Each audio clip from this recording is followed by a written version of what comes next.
Hello बच्चों, let's read the question. So the question here is that which of the following human skeletal parts are correctly matched with their respective categories. तो यहाँ पे pairs of skeletal parts दिए गए हैं और दूसरा दिया गया है category. So यहाँ पे हमारे पास जो key concept है इस question का वो है bones of the skeletal system. So हमारे पास different bones है जो कि skeletal system का part होता है, तो उसके बारे में हमें यहाँ पे जानना है. तो सबसे पहले जो ऑप्शन में दिया गया है कॉलम 1 में ए पार्ट. सो ए पार्ट में दिया गया है ह्यूमरस एंड अल्ना. तो अगर हम अपनी आर्म देखें तो आर्म के अंदर हमारे पास लॉन्ग बोन्स होती हैं जिसमें है ह्यूमरस, रेडियस, अल्ना और इसके साथ ही स्मॉल बोन्स होती हैं जो कि हैं कार्पल्स, मेटाकार्पल्स एंड फेलेंजेस. तो ये सारी बोन्स ऑफ द आर्म है जो कि अपर पार्ट में प्रेजेंट है बॉडी के. तो ये ह्यूमरस एंड अल्ना को हम इस साइड के ऊपर अपेंडिकुलर स्केलेटन के साथ अटैच कर सकते हैं, बिकॉज हम स्केलेटन को दो पार्ट्स में डिवाइड करते हैं. One is axial which lies along the central axis of the body.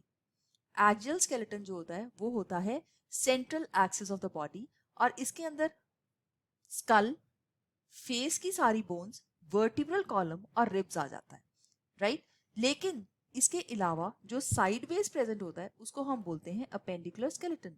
So appendicular skeleton में सारे के सारे जो अपेंडेजेस हैं मतलब लेग्स और आर्म्स की जो बोन्स है वो सारी इसमें हम कंसिडर करेंगे. सो हमारा ए पार्ट जो है वो यहाँ पे बिल्कुल करेक्टली मैच्ड है. यहाँ पे लिखा गया है अपेंडिकुलर स्केलेटन. फिर हमारे पास है मेलियस एंड स्टेप्स, ये है ईयर ऑसिकल्स. तो ईयर जो होता है उसके अंदर दो तरह की बोन्स यहाँ पे दी गई हैं लेकिन होती है तीन तरह की. सो मेलियस, इनकस और स्टेप्स तीन बोन्स हैं जो एक साइड पे ईयर में एक एक बोन होती है, मतलब टोटल 6 ऑसिकल्स है हमारे पास और ये प्रेजेंट होते हैं मिडल ईयर की कैविटी में. So this is in the middle ear. So Méliès and steps जो है वो ईयर ऑसिकल्स है, ये भी करेक्ट है. अब हम बात करेंगे थर्ड पॉइंट की, सी पार्ट, जहाँ पे लिखा गया है स्टर्नम एंड रिब्स. सो जो स्टर्नम होती है वो होती है ब्रेस्ट बोन और स्टर्नम के साथ ही जो 1 to 7 पेयर्स ऑफ रिब्स हैं वो अटैच होती है.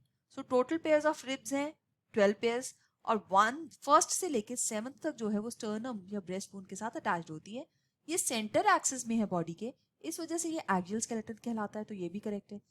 अब हम देखते हैं क्लैविकल एंड ग्लिनॉइड कैविटी की बात की गई है और लिखा गया है ये पेल्विक गर्डल का पार्ट है, जबकि क्लैविकल जो होती है वो कॉलर बोन होती है और वो पार्ट होता है, कॉलर बोन जो है वो पार्ट है पेक्टोरल गर्डल का, ना कि पेल्विक गर्डल का. इनफैक्ट जो ग्लिनॉइड कैविटी है वो भी पेक्टोरल गर्डल का पार्ट है. तो ये जो ऑप्शन दी गई है ये रॉन्गली मैच्ड है यहाँ पे. तो हम यहाँ पे कह सकते हैं A, B and C only. So let's mark this as the right answer for our question. तो इसको हम करेक्ट आंसर मार्क कर लेते हैं, that is the B part.